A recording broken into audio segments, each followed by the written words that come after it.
ये है दिल्ली दर्पण। नमस्कार, जय हिंद। आप देख रहे हैं दिल्ली दर्पण टीवी।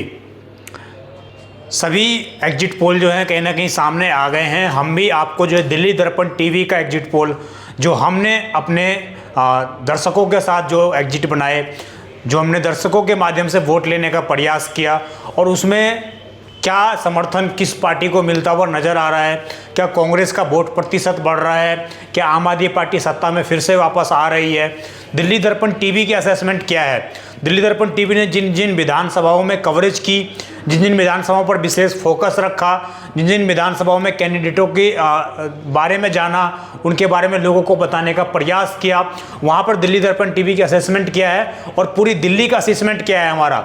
इन सभी चीज़ों पर हम जो है आपके सामने आंकड़े लेकर आ चुके हैं और ये सारे आंकड़े वास्तविक आंकड़े हैं जिसमें दिल्ली की जनता ने स्वयं भाग लिया है, उस विधानसभा की जनता ने स्वयं भाग लिया है। स्वयं उन्होंने वोट कर ये बताया है कि आखिरकार वो दिल्ली में और अपनी विधानसभा में इस बार जो है किसको अपनी गद्दी देते हुए जा रहे हैं, किसको अपना उम्मीदवार चयन कर रहे हैं, किसको अपना प्रतिनिधित्व देने के लिए जा रहे हैं।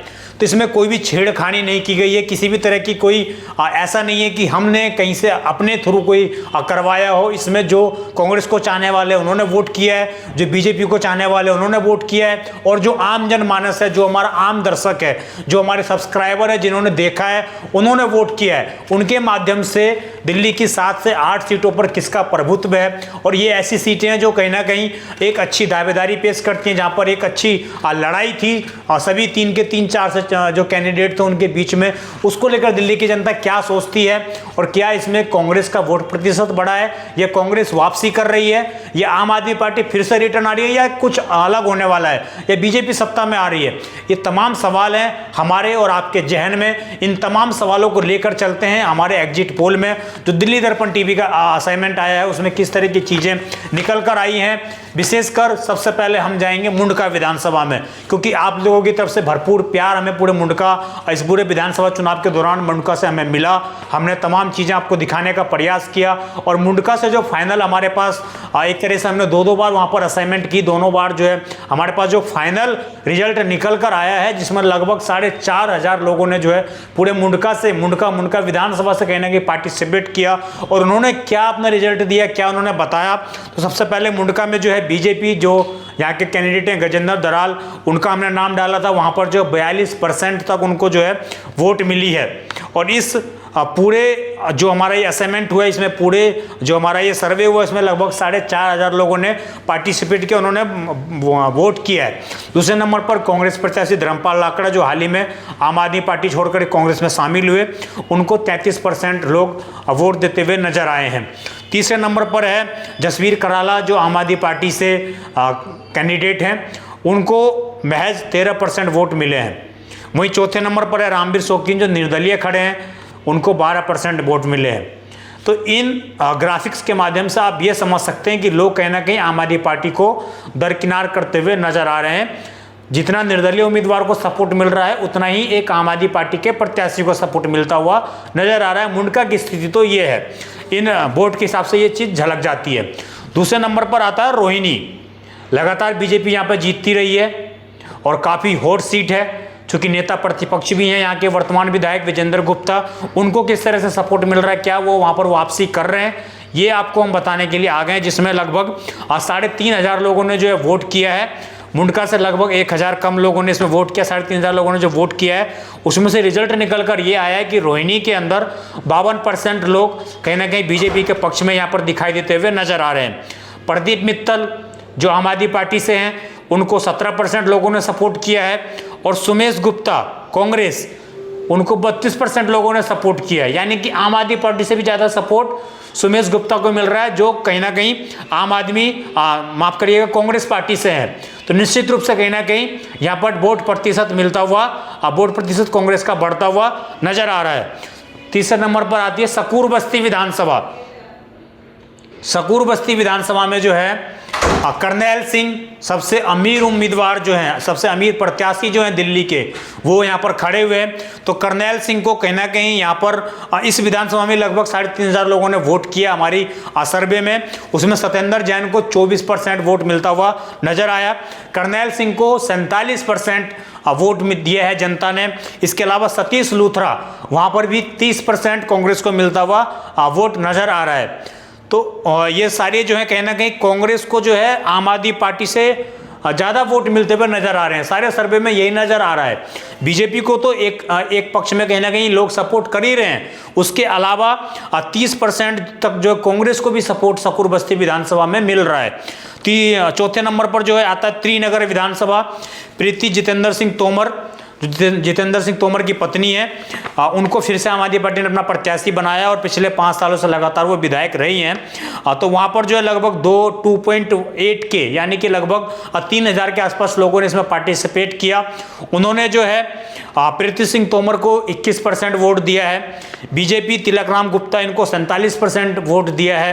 कांग्रेस सत्येंद्र शर्मा इनको जो है 32% लोगों ने वोट दिया है। फिर से एक बार आम आदमी पार्टी से ज़्यादा कांग्रेस को वोट, यहाँ पर भी ये चीज़ें देखने को नजर आ रही हैं।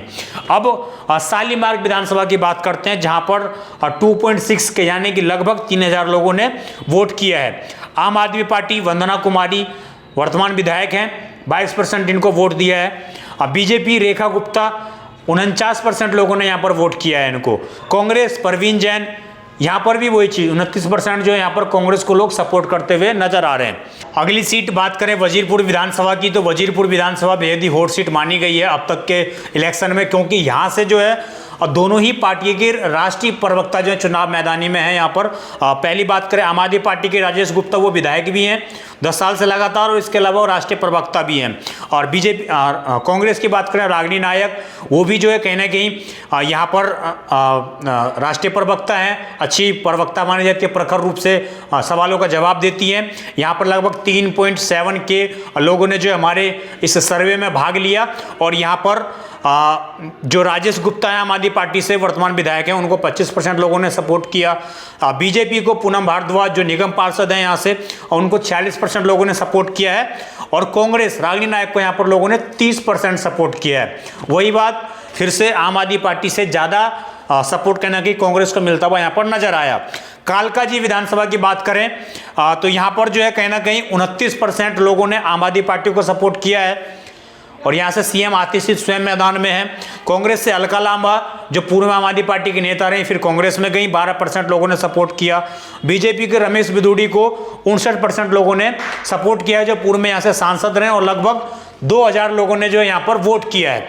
अब हम बात करें न्यू दिल्ली, सबसे वीआईपी सीट जिसकी चर्चा लगभग हर मीडिया चैनल ने की है। सभी प्लेटफॉर्मों पर न्यू दिल्ली सीट को लेकर जरूर चर्चा हुई है, क्योंकि यहाँ से पूर्व सीएम दिल्ली के अरविंद केजरीवाल खुद मैदान में हैं, 2 सीएम के बेटे मैदान में, संदीप दीक्षित कांग्रेस से और परवेश वर्मा साहिब सिंह वर्मा के बेटे, वो भी इस सीट से जो है मैदान में है। आम आदमी पार्टी को यहाँ से 27% वोट मिले। लगभग यहाँ पर जो है 2,000 लोगों ने इसमें हमारे सर्वे में पार्टिसिपेट किया। बीजेपी यहाँ पर लगभग 66% लोगों ने सपोर्ट किया, कांग्रेस को 8%। यहाँ पर जो है कहीं ना कहीं कांग्रेस को उतना सपोर्ट मिलता हुआ नजर नहीं आया, यानी कि सीधे तौर पर संदीप दीक्षित को लोग पसंद करते हुए नजर नहीं आए। कुल मिलाकर बात यह है।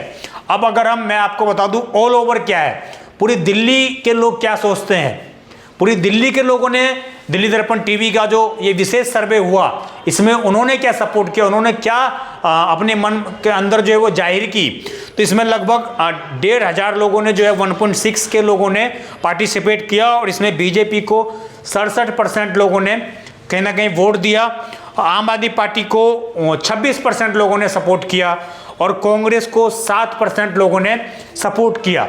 तो निश्चित रूप से कहीं ना कहीं बाकी चीज़ों पर एक देखने को मिल रही है कि जितनी भी सीट हैं वहाँ पर आम आदमी पार्टी से ज़्यादा सपोर्ट कहीं ना कहीं कांग्रेस को मिलता हुआ नजर आ रहा है। परंतु ऑल ओवर हम बात करें पूरी दिल्ली की बात करें तो वहाँ पर सिर्फ और सिर्फ 7% लोग ही जो है कांग्रेस को सपोर्ट कर रहे हैं। और ये 3% जो है पिछले जो 2020 में चुनाव हुआ था वहाँ पर सिर्फ कांग्रेस को 4% के आसपास वोट शेयर उनका था, परंतु यहाँ पर 7% वोट शेयर मिलता हुआ नजर आ रहा है। बाकी के सर्वे भी यही दर्शाते हुए नजर आ रहे हैं कि क्या कांग्रेस का इस बार वोट परसेंट बढ़ेगा। तो वही नतीजे इस बार भी हमारे दर्पण में, दिल्ली दर्पण टीवी के विशेष सर्वे में भी यही बात सामने आ रही है कि कांग्रेस का वोट प्रतिशत बढ़ा है। हालांकि किसी भी सीट पर कांग्रेस को पूर्ण तरीके से बहुमत मिलता हुआ नजर नहीं आया, परंतु मुंडका विधानसभा जहां पर हमने लगातार कवरेज की, लगातार आप लोगों का प्यार मिला हमें, वहां पर कहीं ना कहीं बराबर की टक्कर 5 से 6%, 8 से 10% की ही सिर्फ लड़ाई है। और वो लड़ाई जो है कहीं ना कहीं अंतिम समय में जो है कहीं ना कहीं परिवर्तित होते हुए भी नजर आ रही है, क्योंकि मुस्लिम मतदाता हो गए, कॉलोनियों में रहने वाले लोग हैं, वो किस ओर सपोर्ट कर रहे हैं, किस पार्टी को सपोर्ट कर रहे हैं, ये 8 और 10% जो वोट प्रतिशत है ये उस पर डिपेंड करता है। क्योंकि अधिकतर मुस्लिम मतदाता जो है इन तमाम सर्वों में भाग नहीं ले पाते, जिनके पास स्मार्टफोन नहीं है वो भाग नहीं ले पाते।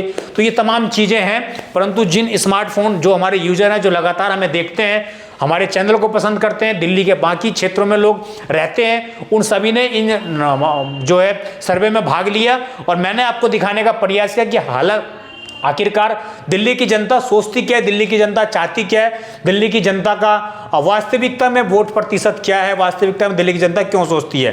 क्योंकि कई सारे ऐसे एग्जिट पोल आए जहां पर बीजेपी को बहुमत मिला, परंतु उनकी सत्यता पर सवाल उठता है, उनकी जो सत्यता है, उनके जो अनुमान है उस पर सवाल उठता है। परंतु ये एक ऑनलाइन सर्वे है जिसमें हमारा कोई हस्तक्षेप नहीं होता, मीडिया चैनल का कोई हस्तक्षेप नहीं होता, वहां पर सिर्फ और सिर्फ लोगों का हस्तक्षेप होता है। लोग अपने हिसाब से, अपने असेसमेंट के हिसाब से, अपने मनोदशा के हिसाब से वोट करते हैं और कौन सी पार्टी को जिताते हैं, ये हमने आपको सर्वे में दिखाने का प्रयास किया।